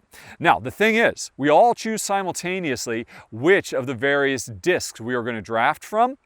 And that's important, because if I go to a place by myself, I get one type of bonus out of that dial. Whereas if I go to a dial that other players go to, I get a different type of bonus. And those bonuses could be good or bad for me. And I want to make sure I'm always getting good bonuses. So the dial I might go to that gets me what I want, I might not want to go there because I think you're going to go there too, and I'll get the worst bonus. So I want to stay away from you. Or, hey, the better bonus is available if I go to the same place as you. So I want to go to where you are. Now, one of the things is going to narrow things down because there's a lot of places we could go, 6 of them. You know, you can see on screen what the game looks like. After all the spinning is done, each of the dials, which represents these, you know, groups of, you know, circles of dancers, they are next to each other. And if the dancers that are next to each other from one dial to another have a matching color or a matching number, those dancers are falling in love. They're making a love connection, which means that is a more powerful dial to go to. And on any given round, there's probably going to be 1 or 2 dials where there's a love connection. And it's constantly shifting based on how everything rotates. And so everybody can see that. And everybody wants to go to those dials to get those other bonuses. But then that comes back to the original question of, do I want to be by myself where I can get a better bonus based on what I want, or do I want to be? Am I trying to go to where I think you're going to go? And you're making those same kind of considerations. So the drafting is very fun, and, you know, there's definitely interaction, you know, passive interaction of trying to anticipate where your opponent's going to go and stay away from them or go to where they are, because we can see where the most valuable places are at any given time. It's very sharp, it's beautiful, it's a riot of color, and it's just a blast to play. A very fun drafting game. Number 8 of the month is Raas, Dance of Love. And then we got number 7, Ostia. This, I missed this. This came out a few years ago. I've wanted to play it, and I finally got a chance to. As a friend of mine had it when we were visiting. And this is a really crunchy, deep, rich Mon Cala game where we are merchants in the port of Ostia.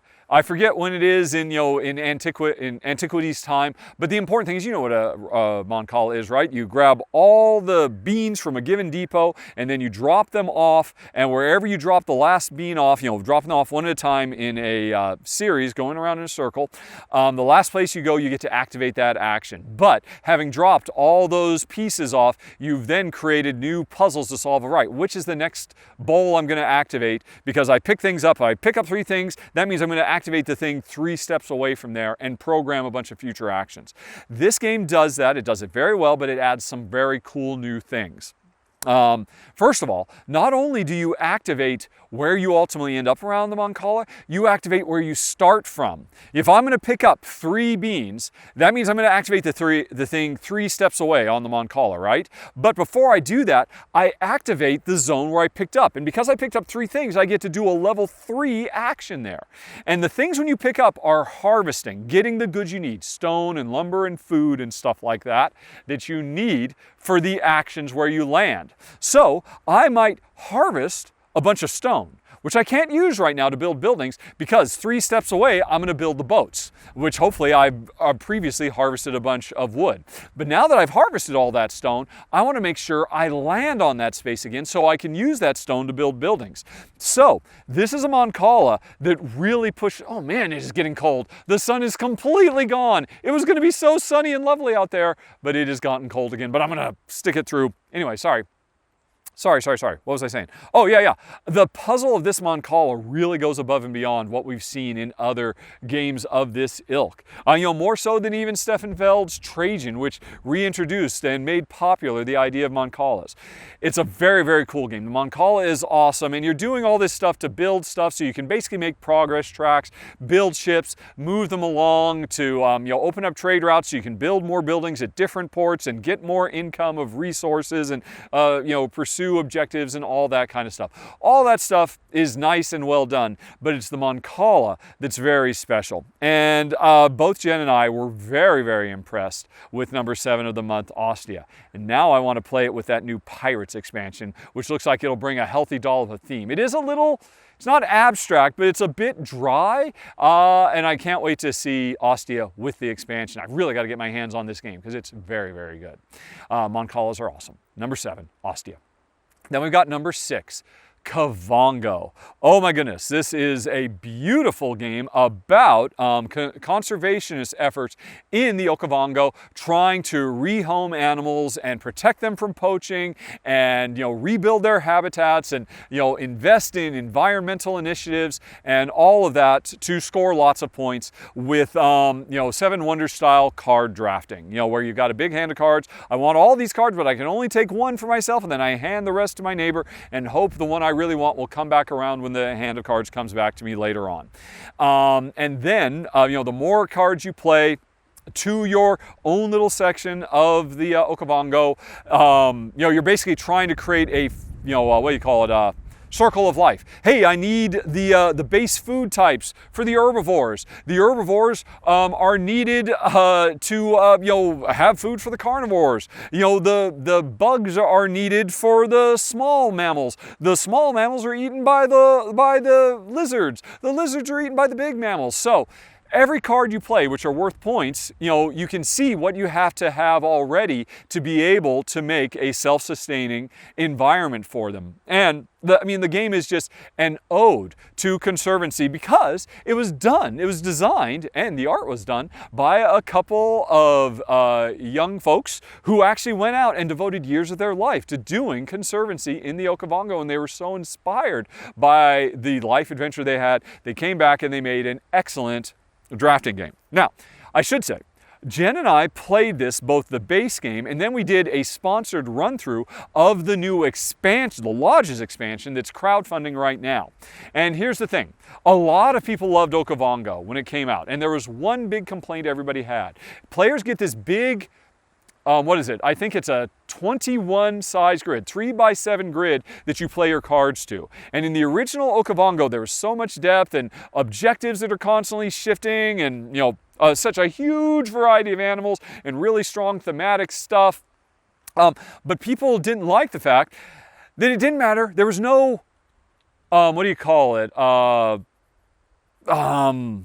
Positional element to the game. You just played your cards and you put them wherever you wanted in your grid. It didn't really matter where they went. It was not like, oh, try to get these things next to this other thing and all that stuff. So that was the one complaint people had about the base game.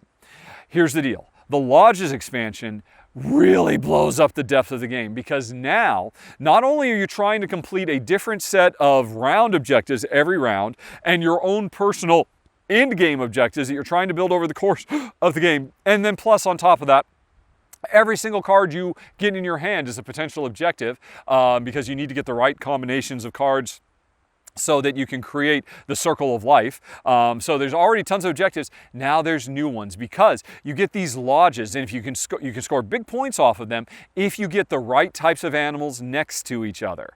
And so every time you play, you're going to get these extra little puzzles that you're trying to solve as you're trying to puzzle all this other stuff out. But there's two elements of the lodges. First of all, the bonuses you get for getting like 2 lizards, a medium-sized mammal, and a carnivore, or a bird of prey next to each other. So you're drafting with those things in mind and trying to get them next to each other so you can score that lodge. And then once you've done that, they don't move. But those 4 animals can still contribute to other lodges if you can be smart about chaining lodges together. So that's really, really cool. And so your positional element is now huge. It's a major puzzly part of the game. But there's another element. Now, as part of setup, a lot of the spaces cannot be used because they're occupied by local communities. And you have to invest in those communities by spending money that you would have invested in other stuff earlier. Now you've got more things to spend your money on so that you can actually expand into those areas with the animals. But here's another thing. By the end of the game, chances are you're not going to fill all 21 spaces. And the original game, the empty spaces were just kind of wasted. Now, you can, those communities that you can invest in so that they can then help take care of the animals and whatnot, and build a better environment. You could instead invest in those communities and turn them into solar farms, another big initiative that's going on in Africa right now. And those can basically turn empty spaces into money that you could then funnel into the other activities like anti-poaching initiatives and whatnot. And the game just gets deeper and richer and better as a result of all these new fun things. And I love it. Both Jen and Jen she kind of felt that the Lodges expansion maybe pushed things a bit more heavy and crunchy and complicated, and she kind of liked the base game. But me, I love all the extra depth that's here because, wow, Kavango went from, you know, almost a gateway style game. And it could, if you turned off some of the elements, it could be a gateway, but it could have a little bit of crunch. It has now become super crunchy in the best possible way. And I'm head over heels in it. It's crowdfunding right now. The Lodges expansion gives everybody what they felt they were missing. And oh man, does this game get deep. Kavango is a very impressive title. It's number 6. Then we move on to number 5. Great Western Trail El Paso. This is the latest Great Western Trail game, and it's the most unique one because it basically cuts the length of time of a game of Great Western Trail into a fraction. I mean, if a Great Western Trail takes you 2 hours to play, this one game will take you half an hour to 45 minutes. And it's still got all the same Great Western Trail deck building gameplay as we try to manage our herd of cattle, as we run it around a big rondel, getting them from one side of the board to the other so that we can load them in trades and make our money. And along the way, we are investing in different locations that give us access to special powers. We are recruiting, you know, cowboys and engineers and all that to help with our endeavors. And basically, everything that was in Great Western Trail is represented in this Great Western Trail played at hyper speed because the board itself is smaller, so you basically make the circuit much quicker. You build your deck much faster, and you build buildings much more readily and do deck building faster. It's basically Great Western Trail at hyper speed. It's also Great Western Trail as a lighter experience as well. Great Western Trail is a modern classic, and for good reason. And on the offshoots, you know, the New Zealand one and the Argentina one, and you know, it's a great design. But honestly, for my taste, I gotta say El Paso is the best Great Western Trail ever, and that's maybe gonna, you know, raise some eyebrows because not everybody agrees, because the game has gotten so much faster but also so much simpler. It is not a gateway game, but it is not the big heavy crunchy experience it used to be. Some people prefer the bigger, longer, more heavy game. Me, I love the speed, the acceleration, the 0 to 60 of this game is phenomenal. And for my taste, I would have a hard time wanting to sit down. I mean, Great Western Trail, the original, now feels staid and slow and ponderous. And I just want that speed. You know, I feel the need for speed, and El Paso gives it to me. And, you know, and the deck building is just so much more in the forefront. It's a smaller element. Here, it's everything. You're constantly honing and shaping your deck. And one more thing I really appreciate over every other version of Great Western Trail is the take that is gone. Because Great Western Trail has always been a thing where, hey, I want to build buildings, which gives me special powers, but forces other people to pay me just to be able to move along the Great Western Trail. I've always hated that element that there's like, oh, where am I going to build this building? In exactly the spot that messes you up the most because money is tight and now you've got to pay me. I'm just basically putting up, taxes that I levy against my opponents. That element of the game has been removed, and I am so thankful for it. I might be in the minority, but I think it's phenomenal. My wife disagrees. She prefers the original Great Western Trail. You can hear about that in the Gen Jog we filmed this month. But for my money, Great Western Trail has never been better. And you know what? It's starting to rain, so I'm going back in again. But that was number 5, Great Western Trail El Paso. Then we've got, number 4, Forestry. Man, this is a game about trying to run a modern logging operation, but doing it in sustainable ways, where we focus on harvesting the lumber, but also replenishing the lumber. In fact, the game is all about avoiding the evils of, where the logging industry has been up to now, doing monoculture stuff and whatnot. This game is about trying to foster healthy, diverse forests, make sure the flora and the fauna, the animals of the forest, are well taken care of, and that we are, building harvesting the wood and making all kinds of really cool, exciting things. Like, do you know you can get transparent wood, or items that are basically are transparent, but they're made out of wood. They're making skyscrapers out of wood, satellites out of wood. So we've got all these cool projects we're investing in if we can harvest the wood. But what's more important is, so warm again. They just don't want me to stay outside. Anyway, back. I don't need this anymore. Oh, taking off my shoes, kicking back. Forestry. As much as your, a large share of your points is completing objectives, harvesting the right type of wood to do these projects. You can focus just as much on reforestation efforts and on taking care of the forest, trimming back so we don't have forest fires, checking up and monitoring the health of the animals in the ecosystem. This is a game that models a better future where humanity can work in concert with nature rather than just trying to viciously and short-sightedly exploit nature. And I love it for that. I love a game that gives a bright and hopeful view of what humanity's future can be. Very much appreciated. But all of that aside, theme aside, it's also a really excellent action point system where, this game plays so silky smooth from start to finish. Your turns, the early turns where you only have 3 action points per turn, and you spend them either moving your foresting equipment around to either harvest or reforest different areas, to develop up stronger, more resilient wetlands, which can then be used by other players. Investing in the waterways, building infrastructure that allows for a better, more healthy forest. All these things you're doing by moving around on the board. But instead, it's a kind of a worker movement game where you have 2 different workers. You've got your forestry operation on the main board, but then on the outskirts of the board, you've got a manager meeple that can move from one lumber mill to another and activate all kinds of powers. And every turn, you're trying to divide your time between these 2 workers that are trying to work in concert, doing completely different actions, but synergizing. So the gameplay is great. The theme is phenomenal. The production is really nice as well.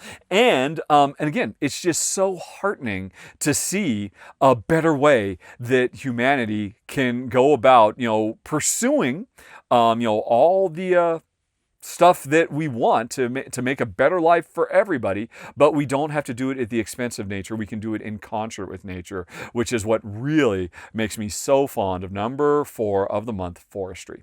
Then there is number 3, Formidable Farms, and this one blew me away. I do not have a copy of it. I got to play a copy of a friend who picked it up at Essen Spiel, and I'm kicking myself, and I'm going to try and get a copy because I love this game. Jen loved this game. Jen thinks this is maybe one of the best games of the year. I'm not sure about that, but it's very, very good. What is it? Well, it's the latest from, Design Superstar Freedom and Freeze.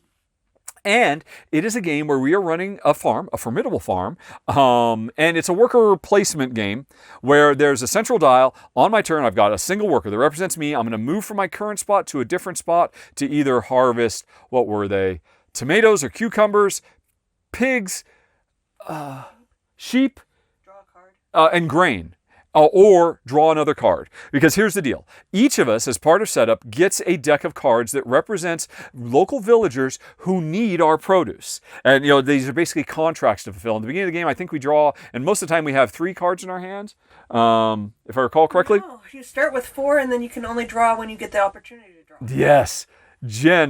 Jen doesn't often remember games, but she loved this game so much. Anyway, though, so you've got a handful of cards, and these are contracts you can fulfill. And after you're going to move your worker from one place to another, you can, generally speaking, you can't stay in the same spot. You move to a spot, you harvest some stuff. You then have the opportunity to fulfill the needs of 1, 2, or 3 of the cards in your hand, if you've harvested the right stuff for them. And whenever you do that, the cards, what you're trying to do, everybody's racing to get rid of all their cards, to fulfill all the requirements of their entire deck of cards. And first player to do that wins the game. if I recall correctly, or triggers the end of the game.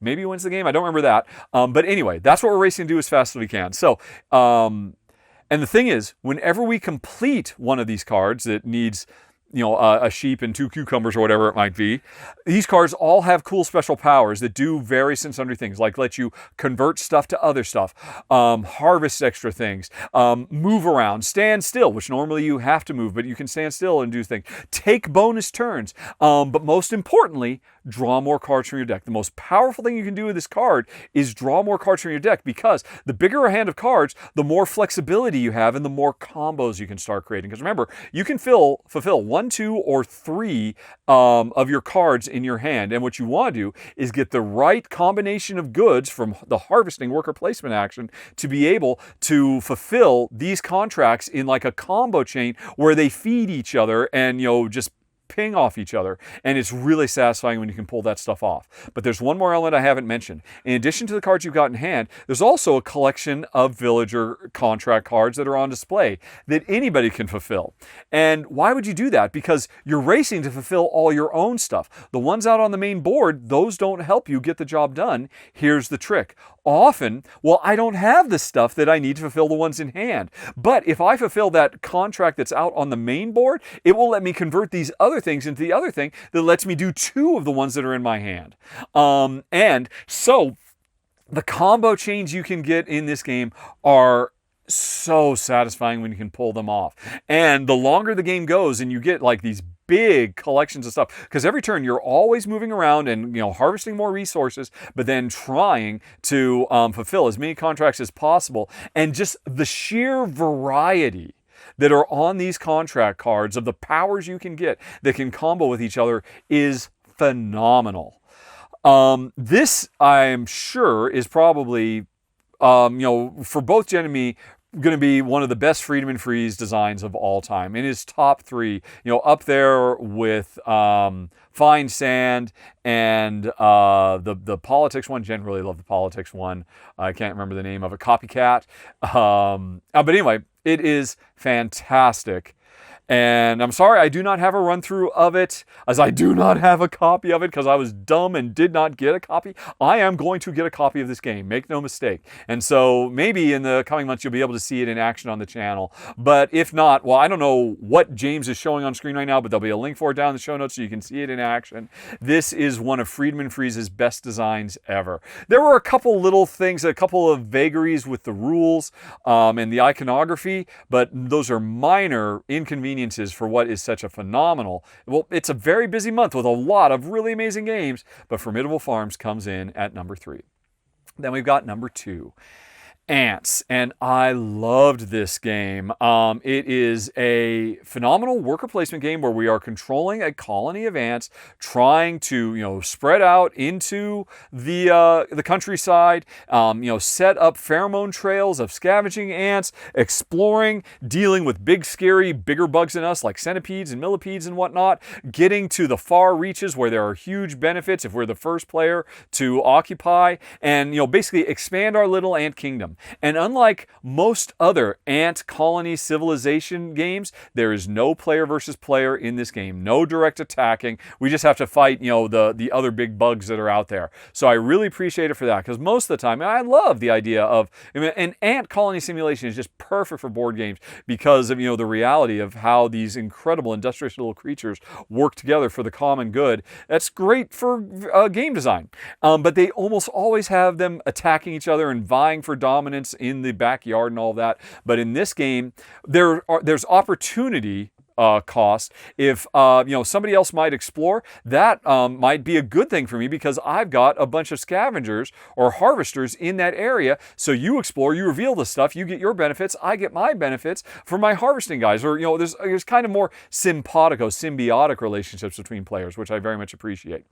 But more important thing is, that's what we're trying to do. How you do it is what's really great, because this is a conveyor belt game, folks, and I love conveyor belts. The conveyor belt here is the life cycle of our ants, because at the bottom of this conveyor belt, at the end of every round, we have the opportunity to hatch eggs in the 3 different types of workers. The fighters, the explorers, and the scavengers, I want to say. I might have that a little bit wrong, but the 3 different types of workers The diggers, right. Yeah, thank you, Honey Pie. The diggers.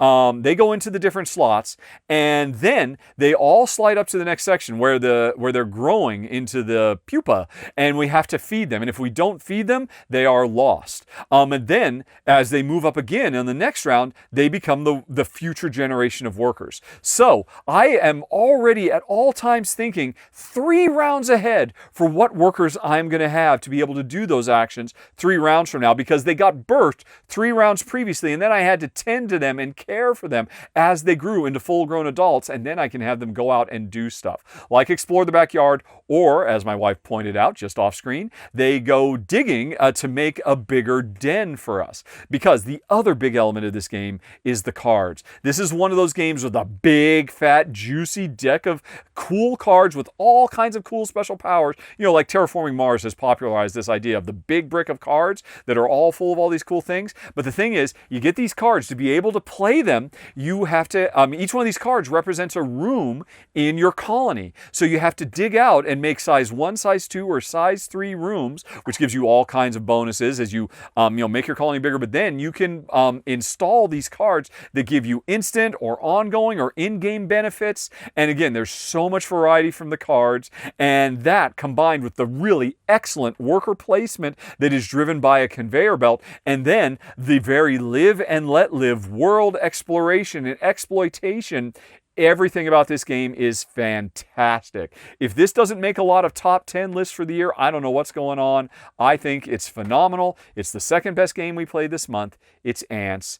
But the best game we played is one that I did pick up at Essen Spiel, so maybe I'll be filming it in the coming months. But in the meantime, all I can do is tell you about The Last Droids. This game is phenomenal. It's not an I split you choose, it's an I split I choose game, which is a fun little thing. Here's basically the deal. It's a far-flung future, and we are trying to recycle the old rusty droids of, generations lost, because now we are trying to live a perfect green future. We don't need all those robots, or if we do have robots, they're robots that work simpatico with nature. Of course, I love that theme, but it's a game about recycling and reusing, which is great. But how does it work? Every round, cards are drawn equal to the number of players. You're playing a 3-player game, you draw 3. You're playing a 2-player game, you draw 2. And there's a lead player. They draw the cards, and these cards represent old, broken down, ancient robots from, generations lost. The player who drew these cards then decides who gets each of these cards. And then each player gets a card, and they do one of 3 things with them. They either recycle them to get the components that they need to, or they rejuvenate them by taking the components they got from recycling other things to get the robots up and running so that they can give us special powers and points and all kinds of stuff. Or we basically we trash these cards so that we can build the powerful in-game scoring cards that we share with our neighbors. Because there are 2 bonus in-game robots to my modern robots. I think they're called home cards or house cards or something like that. Robots, droids, they're called droids. There's 2 to my left, 2 to my right, and we are racing to be able to get the huge amounts of resources we need to build those, because those are where the lion's share of the points come from. But each of the different types of robots, they've got all kinds of different instant bonuses or ongoing bonuses. We're trying to collect different types of robots, or we're just trying to make smart decisions about which ones to recycle to be able to build other stuff. We have limited storage, although we can upgrade our storage capacity so we can store more things when we recycle, so we can build those bigger robots better. But all of this goes back to the beginning of the turn. The lead player, and that changes from turn to turn, picks for everybody. These 3 cards came out. Right, because I'm playing a 3-player game. I'm playing a 2-player game. These 2 cards come out. Man, I know you love those green robots. And it's a green robot and a red robot. So, I really want that red robot. It's perfect for me. Because it'll add to my engine. And I've got an objective, or at least I think I'm going to have an objective. I can build that side robot that'll score me more points for red robot. So I really want to take that for myself. But that means I've got to give you that green robot. I know how perfect that is for you. And I could use the green robot. So do I keep it for myself and give you the one that's less useful for you? That decision is so rich and so agonizing. And it's interesting. The rules actually suggest that once the cards are revealed, before the lead player hands them out and keeps one for themselves, that players could say, hey, I really want that one and all of that. And so there can be kind of this collusion. But what Jen and I found when we played it, we've only played this as a 3-player game. I haven't played it as a 2-player game yet. Maybe it's great at a higher player count. The more cards come out, the tougher the decision is. I imagine the fewer cards come out, it's going to play a little bit faster. It's going to be maybe a little bit less analysis paralysis. But anyway, I've got this. I definitely look forward to playing as a 2-player game, but as a 3-player game, which is why I've played. I'm rating it. I very rarely do this. I'm rating it as a 3-player game. It's my number 1 of the month. That decision, which do I keep for myself, which 2 do I give to the other players, is phenomenal. And what we found is very quickly wheeling and dealing starts happening. Hey, if you give me that, I need that. I promise when I'm in charge, if I will give you first dibs. We start making those kinds of deals. Or at least I should say, I started making those kinds of deals because I love negotiation game. The people I was playing, a friend of ours and Jen, they both just wanted to say, okay, none of that. So you can play in silence, and whoever the lead player is, you just have to intuit what is best for you and what is worse for your opponents. With this kind of one-way draft. Kind of reminds me of Biblios now that I think of it. Oh, Biblios is so great. And Last Droids is great too. But every round, when you're having to make that decision, it is agonizing. But the engine building and the recycling of cards into other cards is so satisfying. Even if it didn't have that core crux of action selection of, deciding where the cards go, even if it was a more standard, if it was like a 7 Wonders draft, no matter what, the actual second half of the game, how you use those cards to build, I should say, by the way, these absolutely mind-bogglingly beautiful little robots. The art in this game is stunning. Everything about this game is great. It is the best game I played this month as a 3-player game. As a 2-player game, I don't know. So I'm going to have to do a follow-up in a future roundup, I assume, because normally I rank things as a 2-player. But as a 3-player game, folks, or more, do not hesitate. If you get a chance to pick up Last Droids, oh, it is something special.